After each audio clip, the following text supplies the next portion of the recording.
চুয়াডাঙ্গায় মিলন হোসেন নামে এক হাজতের মৃত্যু হয়েছে। আজ সোমবার ভোরে সদর হাসপাতালের মেডিসিন বিভাগে চিকিৎসাধীন অবস্থায় মারা যান তিনি। রবিবার রাতে কারাগারে অসুস্থ হয়ে পড়েন মিলন।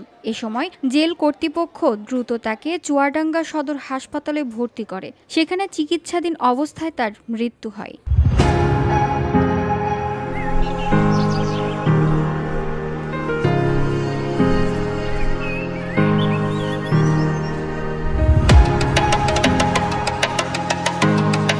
জানা গেছে, দামুড়হুদা মডেল থানার একটি মারামারি মামলায় চুয়াডাঙ্গা কোর্টে হাজিরা দিতে গেলে বিচারক মিলনকে জেল হাজতে প্রেরণ করেন। মামলাটি দায়ের হওয়ার পর থেকে তিনি নিয়মিত আদালতে হাজিরা দিচ্ছিলেন। চুয়াডাঙ্গা জেলা কারাগারের জেলার মোহাম্মদ ফখরুদ্দিন বলেন, মিলন হোসেন গত ৪ সেপ্টেম্বর থেকে কারাগারে ছিলেন। রবিবার রাতে হঠাৎ অসুস্থ হয়ে পড়লে তাকে হাসপাতালে নেওয়া হয়। সেখানে চিকিৎসাধীন অবস্থায় তিনি মারা যান। হাসপাতালের চিকিৎসকরা জানিয়েছেন তিনি স্ট্রোকে আক্রান্ত হয়েছিলেন। ময়নাতদন্ত শেষে লাশ পরিবারের কাছে হস্তান্তর করা হবে।